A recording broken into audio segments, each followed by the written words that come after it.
I'm Dr. Milton Teske. Did you know that every day 150 diabetics have their legs amputated? Another 70 diabetics are going to start on dialysis treatments for the first time because of their renal failure.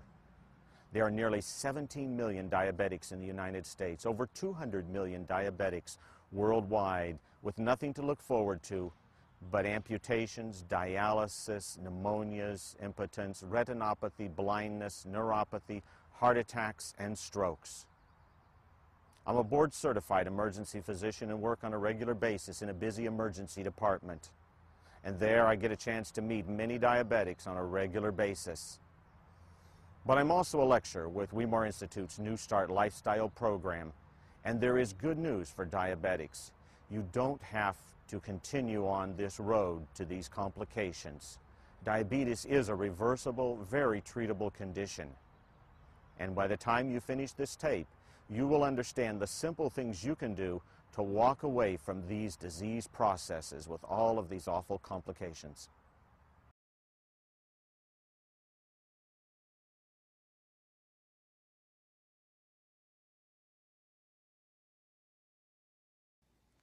And tonight, we're going to share with you the truth about diabetes. Before you go to bed tonight, you're going to understand diabetes clear and simpler than you've ever heard it before.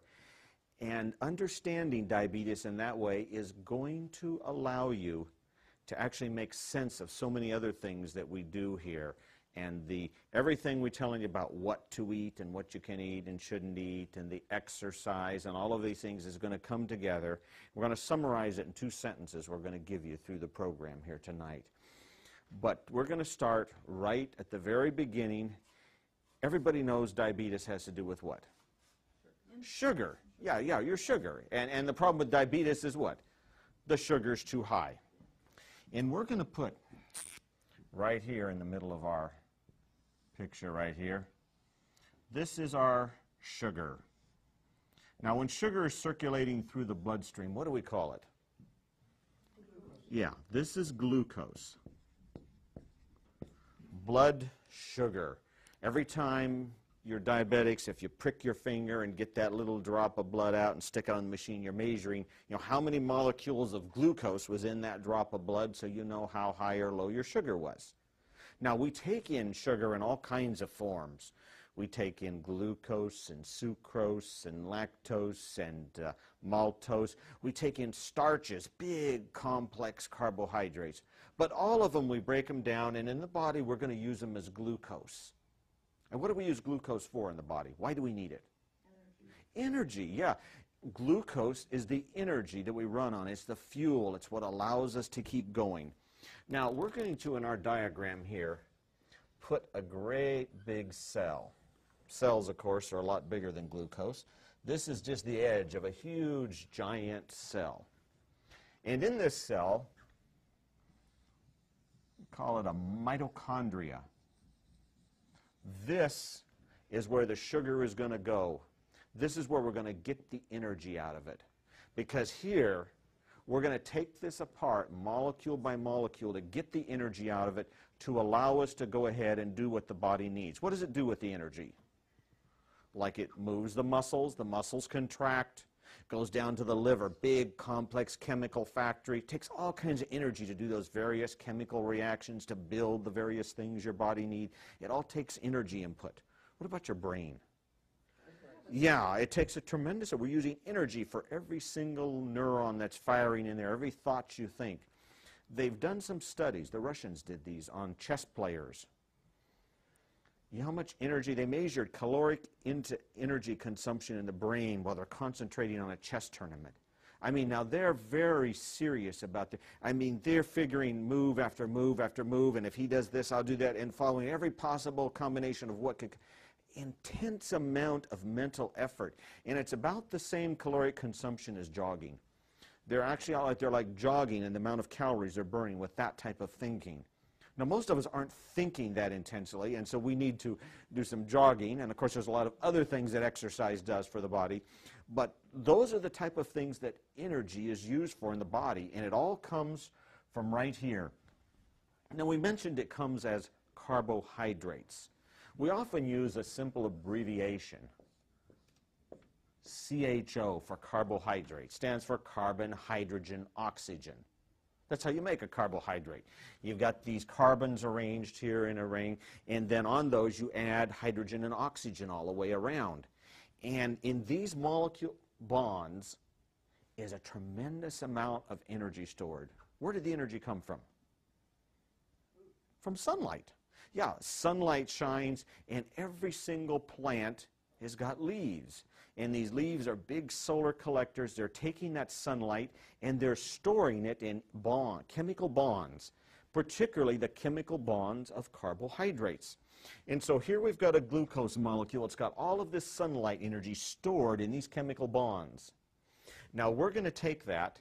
It's going to go right here inside this mitochondria, and in this mitochondria we are going to take that molecule apart, rip it atom by atom apart, and as we do so, we're going to get the energy out of there to use in the cell for whatever the cell needs to do. And as we start ripping it apart, these carbons and hydrogens and oxygens, it's really only one of these atoms that we use that has the high energy stored in it. But you know what it is? It's not the carbon. Now think about it for a minute. When you breathe in oxygen, what do you breathe out? Carbon dioxide. Yeah, the carbon is just coming off as a waste product. We don't need it, and we breathe it out and exhale it. What about the oxygen? Do we need oxygen? Yeah, we need oxygen, but we don't eat to get oxygen, do we? What do we do to get oxygen? Yeah, we breathe, and we need a lot of oxygen to breathe in, but we don't eat to get our oxygen. So it's not actually here that we're using it. It's actually right here. It's the hydrogen. And what we're doing with this very simple formula, hydrogen and an oxygen, and you know what it turns into? Yeah. What's that?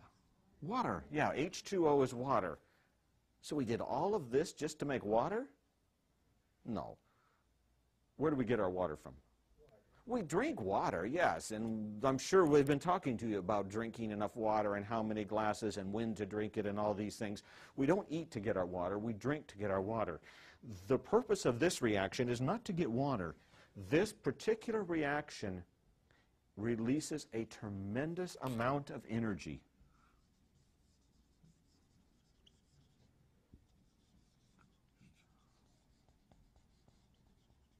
Right there. To go from here to here releases a tremendous amount of energy.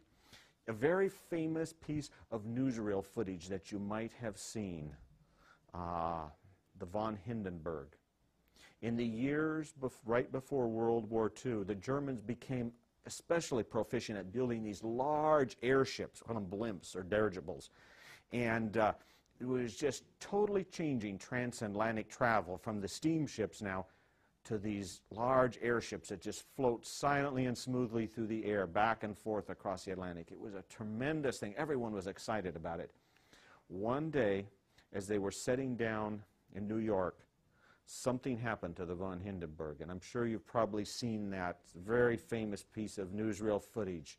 And there, within a very few moments of time, the hydrogen, they filled these large ships with hydrogen. The Germans at that time did not have the technologies to make helium. And so this hydrogen, within a few seconds, it combined with the oxygen in the atmosphere around it. It went up in a huge fireball of flame. Tremendous amount of energy released there. And it's this very reaction right here. But it's not only a very powerful reaction, it's also a very clean reaction. I mean, think about it. Today, what do we put in the gas tank of our car? We put in gasoline. What comes out the exhaust pipe? All kinds of poisonous, carbon monoxide and all kinds of toxic pollutant chemicals. What if we designed our cars to run on some hydrogen-oxygen fuel cell system? What would be coming out the exhaust pipe? Yeah, just a little steam and water be coming out the exhaust pipe right there. We'd totally solve all of our pollution problems with a very clean source of energy. And there's only one problem with this energy source, and that is with all of our technology, we still don't really know a safe way to carry on that reaction.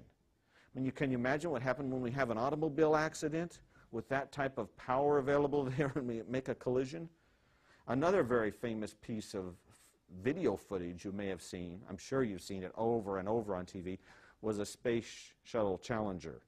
You know, that huge big tank there with liquid hydrogen, oxygen. When that went off, I mean, tremendous amount of power. And we don't really know a good, safe way to handle this tremendously powerful substances here. But God's a lot smarter than we are. Yeah. He knows a safe way to do it. And He's designed it, and He's put it right in the cell, right here in these mitochondria. Inside every cell. There's not just one of these in your cell. There's actually thousands of these in every single cell of your body. And it gets the glucose circulated in your blood, comes out, goes into the cells, and in the cell there's thousands of these to take apart glucose molecules to release all the energy we need. Clean and totally safe. I have no fear if one of you should trip on that ramp tonight that you'll explode and bring the building down. Now, as we start to follow this, for the glucose to get inside the cell, God designed a very special way so that He could control that in our bodies. And there's actually special little doors that the glucose goes through. And we're going to draw one of these little doors here. Of course, it doesn't really look like this, but this will help us to understand it. So we're going to draw a little door here. And we'll even draw little hinges on our door here. We'll even draw a little doorknob here. Okay, there's our little door. And the sugar has to go through these little doors to get inside the cell. Now, if you start to look at this picture, you realize there's a problem here. Glucose doesn't have any hands. How is it going to open this door and get inside the cell? It can't. There's no way for glucose to open the door and get in the cell. So who comes to the rescue? Insulin, our good friend insulin. And so we're going to put insulin right here. We're going to draw him like a little guy here because he's got two hands. Insulin's got two hands, and one hand is just perfect to grab onto glucose, and the other hand is just perfect to reach over here and grab onto that doorknob. And that's what insulin does. With one hand he grabs a glucose molecule, with another one he grabs the doorknob, opens the door, puts the glucose in the cell. Then he goes and gets another, grabs another one, opens the door, puts him in the cell. And he keeps on grabbing glucose and putting it in the cells until the cell is full. Now, how does the cell tell you whether it's hungry or whether it's full? How does it tell you if it has a real need for more energy or whether its energy reserves are good and it doesn't need very much? Well, it does it with the doors. A cell that is low in energy, a cell that's hungry, a cell that wants more glucose so it can get more energy, is going to tell the rest of the body that by making doors. He covers the surface of his cell membrane. There's not one door. There's actually thousands of these on the surface of a cell. And he just covers the cell with it so that any little sugar molecule floating around there, insulin comes by, wow, he's going to find a doorknob, open it up, and stick it in. It's going to be real easy to put sugar in. Now, the opposite is true. When that cell is full of glucose, he's got all he needs for his energy needs, how's he going to tell the rest of the body, I've got plenty, I don't need any more right now, take it to somebody else who needs it? Well, yeah, he takes in those doors and has very few doors on his surface because he has very low energy needs at that moment. Very important concept for us to understand as we go ahead with this. Now, where does insulin come from? Yes, it comes from the pancreas. Now, we're going to draw a little pancreas up here. Here in the pancreas now, there are some special cells that actually make the insulin. What are they called? Yeah, they're the islands of Langerhans, and in these little islands all through the pancreas, there's little cells called beta cells. And it's these special beta cells in the islands of Langerhans that actually make the insulin. They're neat little cells. They actually have taste buds in them. Did you know that? Yeah, they're constantly tasting your blood to see just how sweet it is. Minute by minute, they're tasting the blood to see how much sugar is in it. And if that sugar level starts getting higher and higher, what do? Well, they start secreting insulin and putting insulin out into your system. Yeah, so we'll draw a little line here to show these beta cells are making this insulin. And, of course, if they make a lot of insulin, then what happens? Well, then the insulin starts grabbing all that sugar and putting it inside the cells. And, of course, then the cells here can use it to supply their energy needs. Kind of a neat little system the way it's all designed. Of course, we've simplified everything here, but this is normal. This is how your body was designed to run. Now, we're going to talk about diabetes. And in diabetes, we're going to talk about what went wrong with this system to cause this problem of diabetes, which can be quite devastating, not just in its simple disruption of the sugar, but in all the complications that come from it, right? I mean, what are the complications of diabetes? Amputations, dialysis, blindness, neuropathy, infections, and of course, the more serious, the strokes and the heart attacks. You know, 5 times higher risk of heart attacks with diabetes. Very much accelerates this process of atherosclerosis. It seems to come to everyone on an American-type diet, but with diabetes, we greatly accelerate and speed up that progress, rushing toward these fatal complications of this disease. Every single day, 150 diabetic legs are amputated because the blood supply has just been so cut off by this accelerated atherosclerosis that the leg is no longer alive and has to be amputated. It's a very devastating disease. One diabetic was telling me, I said, I'm just dying, one organ at a time. But the good news is that this disease process is reversible. You can actually do an about walk away from it by simple lifestyle changes and get away from this disease process. Every single session here at New Start, we start seeing people turn around their diabetes. Some as simple as a few days seem to get control. More typically, most people start getting control at around the 3 and 4 week range. And of course, if you move on out in a few months, we get even more and more that get actually complete control off of all medications and insulin with normal sugars. Neuropathy, we've got documented research evidence that shows 80% complete reversal of neuropathy within 3 weeks. Yeah. But any of you that suffer from neuropathy, you know what I'm talking about, the doctors don't have anything for neuropathy. There's no medications, there's no treatment for the neuropathy. And yet, with simple New Start lifestyle changes, we're getting 80% results in 3 weeks. Fantastic, really, when you start thinking about it. But tonight, our job is to go back and look at the causes of diabetes so that we can understand this process and see why these things are working that way. And to do that, we're going to talk about diabetes as 2 different diseases. 2 totally different diseases. There's type 1 diabetes and type 2 diabetes. And these 2 diseases have nothing in common. The only thing they've got in common is that at the end of their process, your blood sugar level gets too high. Of course, once the blood sugar gets too high, then we can end up with all of these complications we're talking about. But they're totally different diseases. Some other names you may have heard. Type 1 diabetes is often called juvenile onset diabetes, childhood diabetes. And the type 2 diabetes is often called adult onset diabetes, the adult type of diabetes.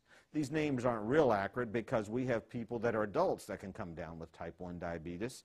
And with the accelerated bad diet among our young people today, and the junk food and the sedentary lifestyles, we are seeing this adult onset type 2 diabetes younger and younger. I see in the ER frequently teenagers that are coming down with this type of problem that used to only be seen decades later. A couple of other names you may have heard. Type 1 or juvenile onset diabetes is often referred to as insulin-dependent diabetes mellitus. You may have heard that name.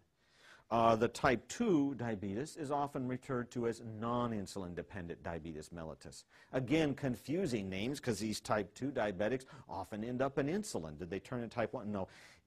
And so the scientific community has now gone, and we call them type 1 and type 2. That's the official designations for these 2 Very different disease processes. And we're going to talk about them separately. We're going to talk first about the type 1 juvenile onset diabetes, the childhood diabetes. And in type 1 juvenile onset diabetes, the problem is right here. There's no insulin. The beta cells are non-functioning. They're not putting out insulin.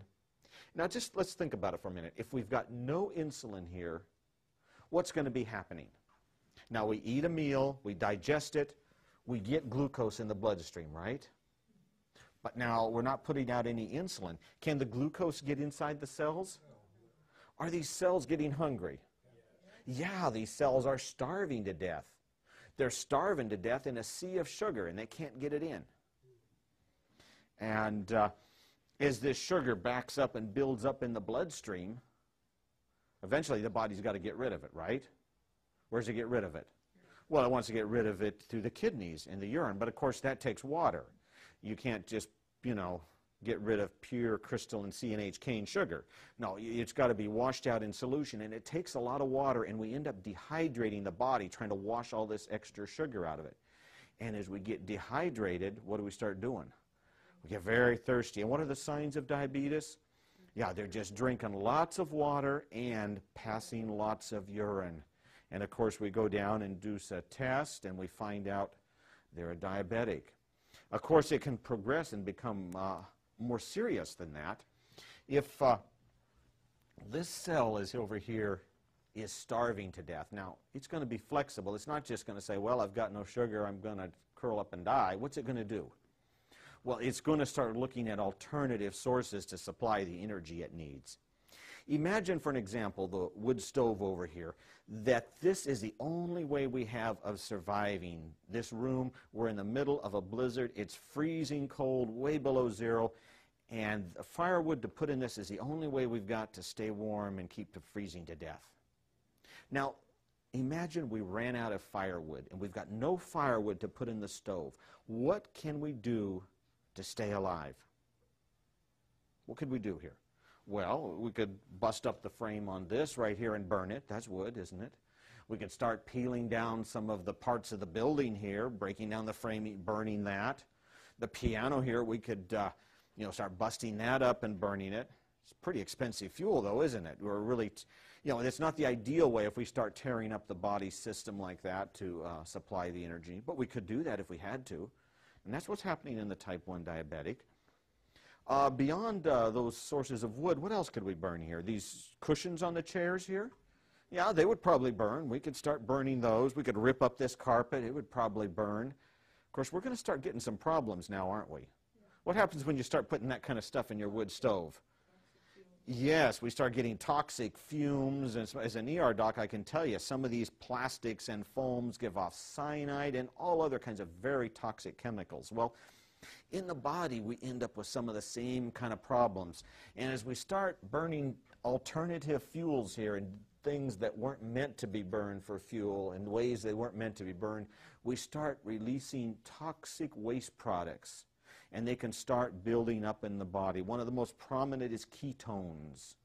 And as they build up in the body, it becomes very acidotic. And we have what they call diabetic ketoacidosis.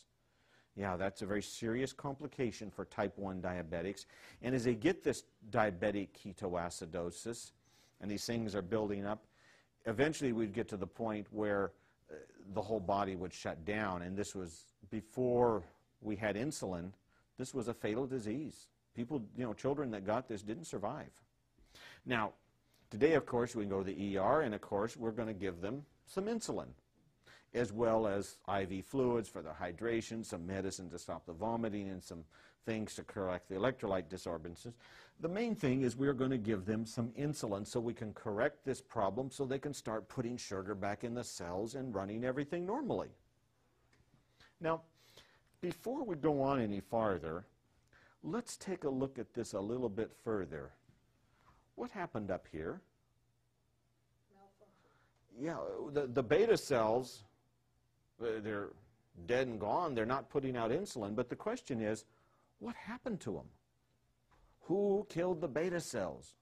Who done it? What went wrong? What caused this problem right here? And We know in some cases it maybe is a virus infection where a virus has come in and specifically infected those cells and caused them to be destroyed. I once saw an individual, an adult, who was in an automobile accident, and their pancreas was badly injured, and as they recovered from their accident, we discovered they had become a type 1 diabetic. We had just, from the automobile accident, mechanically destroyed enough here they didn't have enough beta cells to function properly. But today, in the last few years, the research has shown that now by far the vast majority of these cases are caused by another culprit. Anybody know what it is? It's cow's milk. Yeah, cow's milk has a specific protein in it that we have now found is the culprit. Here's how it works. Now, in this case, there is a certain genetic predisposition. And in this particular case, certain children, it's inherited, passed down, actually produce on the surface of their beta cells a certain protein that is very similar in some ways to a certain protein that is found in cow's milk. And they've researched, they know exactly what protein it is. They call it the A1 protein. It's a certain bovine albumin produced in the milk. It's in about 80% of the dairy herds. And if they produce this particular protein, we get a serious problem up here. How does it work? Well, it has to do with your body's immune system. You know what your immune system is? We mentioned it the other day in some of the lectures. It's your security forces, right? This is what your military, the police, what protects you against the enemies, the things that are not supposed to be in you. Viruses, bacteria, cancer cells even. Cancer is actually a breakdown of your body's immune system now. And so we've got the immune system to protect us against those things. Well, a little baby, when it's born, has a very weak immune system without much ability to protect itself. Now, God has designed a unique way to take care of this little baby, and that's the baby's mother. Yeah, now mother's been living in baby's world for quite a while, hasn't she? And she's been exposed to the influenza and measles and mumps and all kinds of viruses and bacteria that the baby is likely to become exposed to. And mother has already fought those battles and has become immune to those diseases. What does it mean when you become immune to a disease?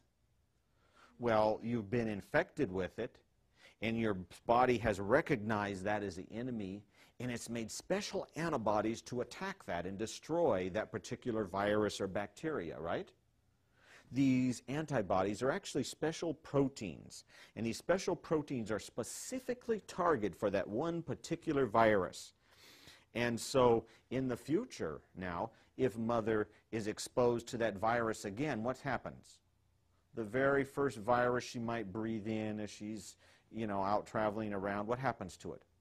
Well, the body immediately recognizes it. Yeah, we know who that is. We've already met him before. We fought a battle against him. And immediately he is targeted with a flood of antibodies and destroyed.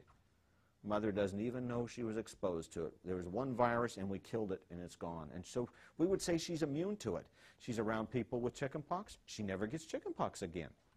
And so we would say she's become immune to it. Well, God has designed it so that mother takes all of her antibodies, packages them up in special little in the milk, and actually transfers these to the baby. So as the baby drinks mama's milk, the baby is now protected against everything that mom is protected against. But I want you to think about something that's happening here for a minute. These antibodies, they're proteins. Now what normally happens when we take proteins into our stomach? Well, we digest them, don't we? Yeah, we actually take them, we digest them. That means we cut them up all into little pieces, and then we absorb these little pieces. We call them amino acids. They're kind of like Lego bricks. You can put them together to make whatever you want. And so you take all of these little amino acids, you absorb them into your body, and then your body takes those little pieces and puts them together to make whatever proteins you need. Now, why doesn't the baby take these antibodies like any other protein and just chop them all up in pieces and absorb them and use them to make proteins? Well, God designed a very special way to accomplish that. And what happens when mama is making her breast milk, she actually takes those proteins and packages them in special little packages that can't be digested. They go down to the stomach, and the stomach acids and enzymes can't get in there and digest them. And they go right through the stomach, down into the intestines, and they're not digested there. They go right through the intestinal wall, and they open up and they release their whole intact antibody proteins directly into baby's bloodstream. So we got whole intact antibodies specially packaged and released directly into the baby's bloodstream. They now circulate through the baby, and now the baby is protected against everything that mama was immune to. I mean, isn't that fantastic how God designed that to work? And there's only one problem with it. You know what that problem is? The problem is we aren't baby cows. Think about that for a minute. You see, Mama cow is packaging all of her special proteins for her baby calf. But now we take the cow's milk and we give it to our children. Now what's happening? Well, we're just taking those whole intact cow proteins and dumping them, and we get whole intact cow proteins now going around in our children's bloodstream. Now, you think about that for a minute. What's going on there? As this child starts to grow and his immune system develops, a point comes when his body says, wait a minute, it doesn't belong here. That's cow protein. That's not human. So what does it do? Well, now it gets its immune system to start attacking it, and it starts making antibodies against cow proteins. We would say he's become allergic to dairy products. Yeah. The most common allergy in America today, by a wide margin, is allergy to dairy products. And it's for this very reason. It's very easy to get whole, intact proteins directly into the bloodstream so that we can become immune to them and start attacking them. Now, here's the problem. Remember I said some children are going to inherit and make special proteins on their beta cells that are very similar to a certain cow protein? Well, as we become allergic to that certain cow protein, we now have a case of mistaken identity, of destruction by friendly fire. And the antibodies that the body is making against these cow proteins can't tell the difference, and they start attacking the beta cells, and we end up destroying the beta cells, and now this child is a type 1 diabetic. Now, there's some good news. In the last couple of years, they have done some research, and they have found if we can catch these children in the first few months after their diagnosis, there's a period apparently where these beta cells are mortally wounded, but they're not yet dead. If we get them to the ER on time, we can save their life. We can resuscitate them and turn this thing around. And what do? It's very simple. Niacinamide and get them off of the dairy products. Yeah. Those two simple modalities right there, get them off of dairy products 100%, so we're not stimulating this immune response anymore, and put them on niacinamide. I'm not sure exactly how that works, but it does something in the system, and together they are getting a 90% reversal rate in these children. If you think about that, 90% reversal rate, you know, to save these children a lifetime of insulin injections, not to mention all of the diabetic complications down the road. Yeah, very, very powerful modality. I mean, you think about it, and maybe you don't have type 1 diabetes, or even somebody in your family doesn't. But as you go home, maybe next month, next year, a neighbor, a relative, their niece, a friend, someone in your church, you'd hear someone, oh, they just came down, their child was diagnosed with diabetes. You have right here in your hand now a key to really do a tremendous amount of healing benefit for that child by just sharing this simple information with them. Well, what about the ones that have already been type 1 diabetic for a long period of time? One of the things we know is we come back and eat a simple whole plant food balanced diet. It's very much easier to control the blood sugar levels, and with a good exercise level we can really reduce insulin doses. There's been one thing that has happened here at Weimar that we were shocked and nobody actually expected in these type 1 diabetics. We have found that about a 10% complete reversal rate. Now that means there's about 90% that are still going to be on their insulin, but we're getting about 10% that are actually completely off of all of their insulin with normal sugars with just a new start diet and exercise. I mean, that is fantastic when you start to think about what's happening there. And of course, these other 90% with a good diet and exercise program are really getting their diabetes under good control and doing everything they can to prevent these complications that are coming down the road. One very interesting fact that you can do some research, plot this out. If you go around the world and you plot the various countries and the incidence of type 1 diabetes, and then correlate that by plotting it against the per capita consumption of dairy products in that country, you know what you find? A direct correlation. Yeah, those countries which have almost no access to dairy products have almost no type 1 diabetes. As the per capita consumption of dairy products increases, so does the incidence of type 1 diabetes, till we get to countries like America that have very high per capita consumption of dairy products and a very high incidence of the type 1 diabetes. You know what country is the highest? Anybody again? It's Finland. Finland is actually even higher than the U.S. Although it's pretty close up there, but yeah, they have the highest per capita consumption of dairy products and also the highest incidence of type 1 diabetes there. Okay, now we've covered type 1 diabetes and what we can do about it and how we can benefit it. We're now going to switch gears and talk about a totally different disease, type 2 diabetes. This is the adult onset diabetes and by far the most common. In the United States, probably about 95% of diabetics are of the type 2 adult onset type diabetes. And it can come anywhere from, like I said, we're starting to get in teenage years on up at any point in life. There is probably a genetic component in there. And now as we're studying the genome, we're even identifying and actually finding exactly what some of those genetic components are. But all of these genetic components, I like to tell people the genetic components are like a loaded gun. Now you think about a loaded gun for a minute. A loaded gun is not going to hurt anybody if you don't pull the trigger, right?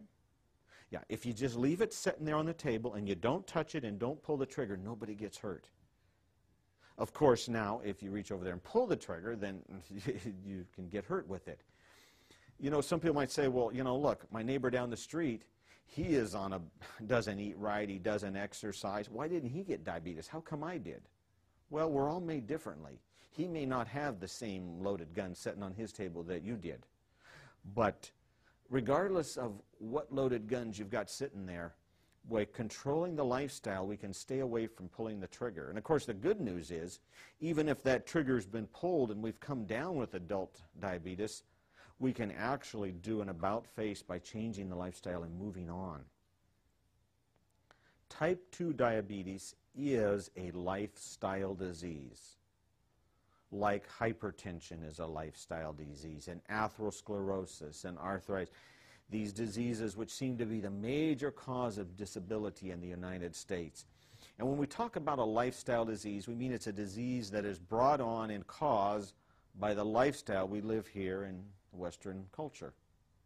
And what is our lifestyle that causes this disease? What is it that's bringing it on? Yeah, it's the food. Yeah, we have all of this food, lots of it, high in calories, high in fat, lots of it. We're just overloaded with food. And of course, to go along with this overload of food, what?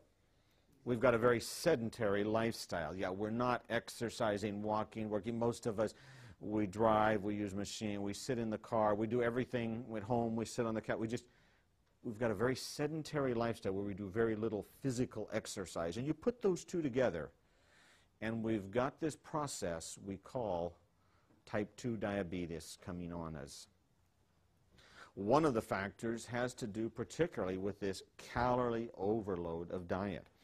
And I told you I was going to give you two sentences. The first sentence has to do with diet. And they may have already given you this in some of the other lectures, but we're going to give it to you again. If you wanted to summarize this diet in one sentence, what would it be? Whole plant foods eaten whole. Yeah. If you think about that sentence for a minute, you've got there the essence. Any questions you've got about, well, should I eat that? Is it okay to eat this? If you think about this one sentence, you can probably figure out the answer to that. Now, as you look at that sentence, of course, one of the things you notice in this sentence, it said plant foods. That means we don't eat animal food. In other words, if it has legs or it has wings or fins, if it's got a face or it has a mother, we don't eat it. Right? Well, what do we eat? Plants. What's a plant? A plant has leaves and stems and roots and makes seeds. Yeah, those are plants. So that is one of the first steps in putting the diet together. But you'll notice as we started talking about that, we're not only talking about plants, twice we say this, whole plant foods eaten whole. What is this emphasis on whole plant foods? Yeah, we can take something really good that God created, and we can take it to the factory, and we can ruin it and make it actually very unhealthy and problematic for the body. Let's take, for example, corn. You know what sweet corn is? I mean, do you like sweet corn? It's delicious, isn't it? I mean, how many ears of sweet corn do you eat at a meal? Several.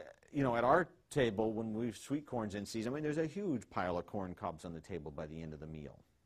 But now we can take something really good that has all kinds of good things in it that God made, and we can take corn to a factory to make corn oil out of it. Now, when we take corn to the factory to make corn oil out of it, we take out all of the fiber, the bulk, the minerals, the vitamins, and express out just one chemical, the oil. In concentrated form, everything else is taken away and gotten rid of. And we take this one thing, and then we usually heat it up to high temperatures, this cracking process that even distorts it and the molecules in different shapes, making them more unhealthy.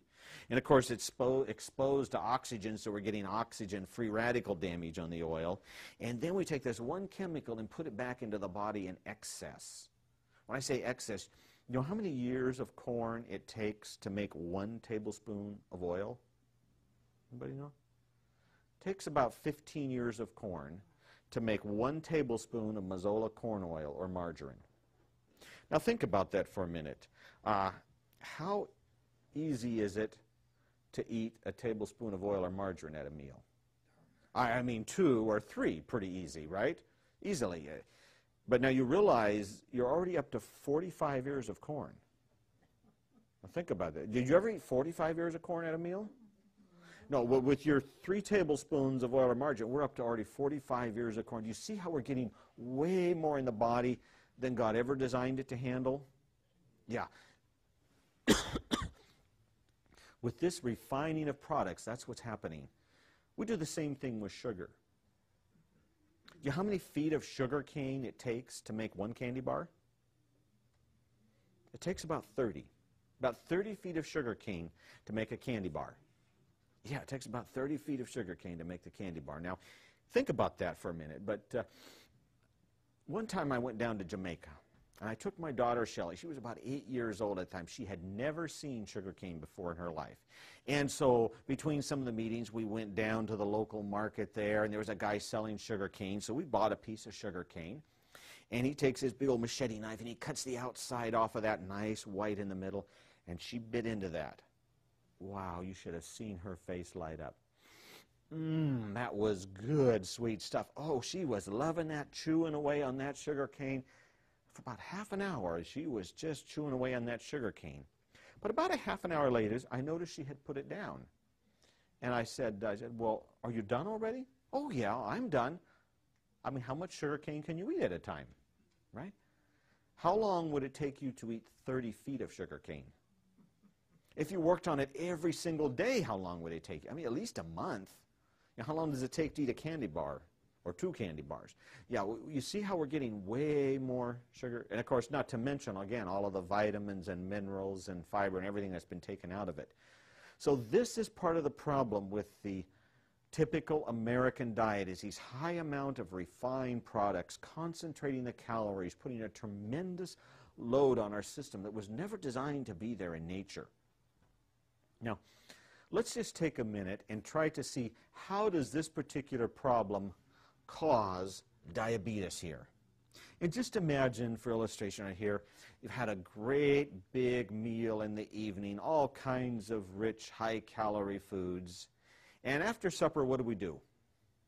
We go to the living room, we sit on the couch, flick on the TV, and get out the clicker. And as that meal begins to digest, what happens?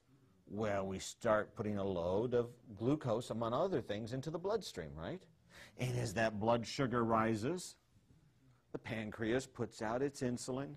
And so the insulin grabs the sugar and it goes down to start putting it in the cells. But now as it comes down to the muscles in the legs right here, they say, wait a minute. We haven't needed any earlier today, and we're certainly not going anywhere tonight. We don't need any more. Yeah, he says, we don't need any more. Why don't you, maybe the finger muscle is going to need some up there to run the TV clicker. You know, but how much can the finger muscle use? Not too much. Now, how did that cell tell you that he didn't need any more sugar tonight? Remember? Yeah, they start taking away those doors, yeah. And over a period of time, months, years, days, we get to the point where these cells, they know what's going on, they know the game plan, they say we don't need more, and they've got all those doors gone before you even got around. I mean, you eat the meal and they say, no way, there's no doors here. We don't need any more. We know we're not going to need any. Now we've got a problem, right? We've got plenty of sugar, plenty of insulin, but no doors to go to. And it's starting to back up in the bloodstream. Well, there is another place we can go. Over here in the liver says, you know, I don't need any more tonight either, but we might need some tomorrow. I mean, what if we had a hypoglycemic reaction? I know how to save it for tomorrow. We can make glycogen. You know, I make preserves. You know, you can food and you save it for another day. Well, the liver does that with glucose. It takes a glucose molecule and it sticks another one on, and sticks another one on, and sticks another one on, until it makes this huge clump of hundreds of glucose molecules all crammed together. We call it glycogen. Have you heard of glycogen? That's how cells store glucose, is glycogen. And so they start doing it. Of course, the next day he stores some more, and the next day he stores some more. Well, pretty soon, what happens to the pantry? Yeah, pretty soon the pantry is completely full. Then pretty soon he starts putting it under the couch and under the bed. And pretty soon those are full too, and they're stacking on top of everything, and it's on the floor, and pretty soon you can't walk through the room, and pretty soon that cell is stuffed with glycogen. You should see it under the microscope. You can just see those little, you can actually see them, just packed full of glycogen. And when it gets to that point, it finally becomes to the point and says, you know, I just can't hold any more in here. And how does it tell the rest of the body that? Same way. Starts taking in all of his doors. Now we've got a serious problem. Now what is the insulin going to do with all that glucose we keep loading in with each meal? There's one more place to go. You know where that is? The fat cells. Yeah, those are the softies. They're the good guys. They say, come on in. You know, we may not need it tomorrow, but you might need it next year. You know, there could be a famine. Maybe you'll end up in a concentration camp. This, you know, we got to save this stuff. We got to conserve it. And they know a better way to do it. Did you know fat is twice as efficient of storing energy? Yeah, you can get twice as much energy in the same gram for gram as you can with carbohydrates like glucose or glycogen. So they start making it down to fat, storing it up for next year. And so the cell, the fat cell, as it starts to store that, what happens to that fat cell? It starts swelling up. It gets bigger and bigger and bigger, right? Of course, what happens to us? Yeah, we start getting bigger and bigger too, don't we, as all our fat cells fill up. But you know, a fat cell can only stretch so far. You know, and when a fat cell gets as full as it can get, you know, he says, you know, I'd love to take some more, but I just can't squeeze another one in. You know, how does he say that? Yeah, he starts taking in all of his doors. Now, now you see what's happening here? We're getting a serious problem in the body. We got no doors anywhere to go to. And what happens to the blood? The sugar is backing up in the bloodstream. Our sugar levels are getting higher. And like the type 1 diabetic now, we've got to dehydrate the body to use up enough water to wash it out of the system through the kidneys. And so you get the symptoms, you go to the doctor, he does some tests, and he comes back with the test, and he tells you your diagnosis. You are a diabetic. You have diabetes. Now, he probably told you something else that day. He probably told you something along the line that, you know, you're a diabetic. You just need to accept the fact you're always going to be a diabetic, and every day for the rest of your life you're going to have to take your medication. Maybe in the future we're even going to have to put you on insulin. You're just going to have to accept that fact. You've got diabetes, and you're going to have to take your medicine every day. Right? Yeah, he probably told you something along that line. And you know what? Well, he was right. If you're going to continue the same lifestyle that brought on this disease process. But the good news is, if you're willing to make a change in your lifestyle, you can actually literally walk away from this disease process. You don't have to stay in that condition if you're willing to make the lifestyle change that caused it. Now, there was probably something else he did for you that first day. And what was that? Probably got out a prescription pad, and he wrote a prescription. Diabetes, micronase, gluburide, liptizide. You know the medicines I'm talking about. The blood sugar lowering medicines, right? You know how those medicines work? They go right up here to the pancreas, and they go right to the beta cells, and they stimulate them to make more insulin. I mean, they get out a whip, and they just start whipping those cells, trying to push out more insulin. Now, you think about this picture a minute. We didn't have a lack of insulin, did we? Where was the problem? There was no doors. Well, now, why are we whipping more insulin out here? Well, it works like this.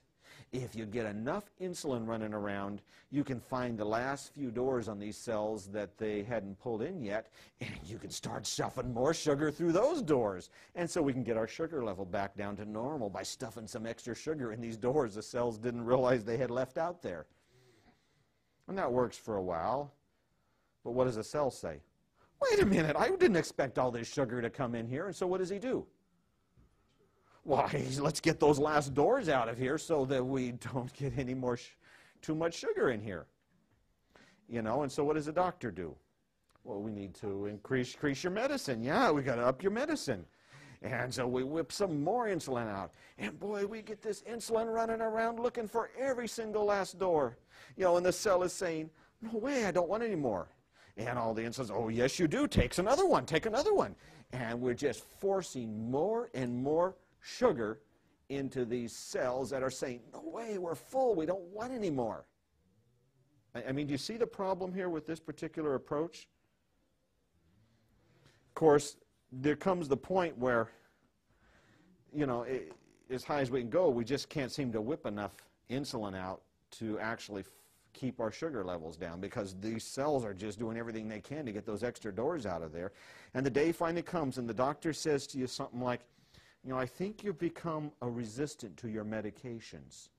We're going to have to put you on insulin. Yeah, and that's the next step in the progression. So we go from the medications, now we're on insulin. You see, in other words, we can't whip enough out of the pancreas, we just start injecting it. And how much do we inject? Well, I mean, in type 1 diabetes, we would go up to about 40 units. That's a normal adult replacement. What about type 2 diabetes? 40, 60, 80, 100, 120, 200, 300. I mean, you know, there's almost no limit. We could just pour it in by the gallon, because the problem wasn't a lack of insulin. What's the problem? There's no doors. Yeah. Now, as you start to look at this picture and think about it, it should become pretty obvious to you, what is the solution to our problem? Yeah, we need more doors. And you know what? We've got no door pills. And we can't inject doors. There's only one place we can get doors. Where's that? The cells have got to make doors. Yeah, they've got back in their genetic code here in the nucleus the instructions for making doors, and they're quite capable of making doors. They decided not to make doors. So now we've got to convince this cell to change his mind and make more doors. Now, how are we going to make a cell want to make more doors? Yeah, well, we've got to make the cells hungry. What do hungry cells do? Yeah, they make doors. Remember our type 1 diabetic? How many doors did he make? Oh, he was starving. He was making thousands of doors. You want to make doors, we got to make the cells hungry. And now it comes back to the New Start answer. How do you make a cell hungry?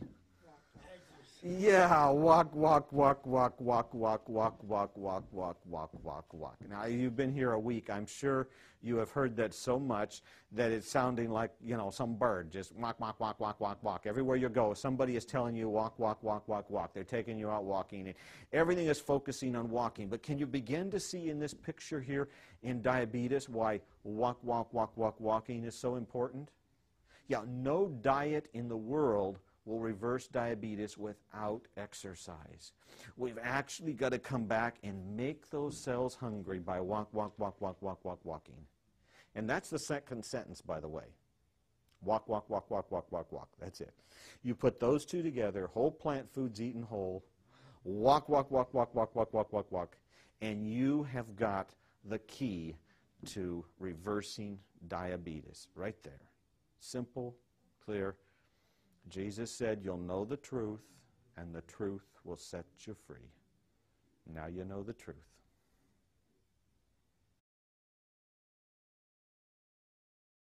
As you've listened to the preceding lecture, you've probably been impressed with the powerful simplicity of these principles for improving health. Just walk, walk, eat plants, drink water, breathe air. It's really very simple.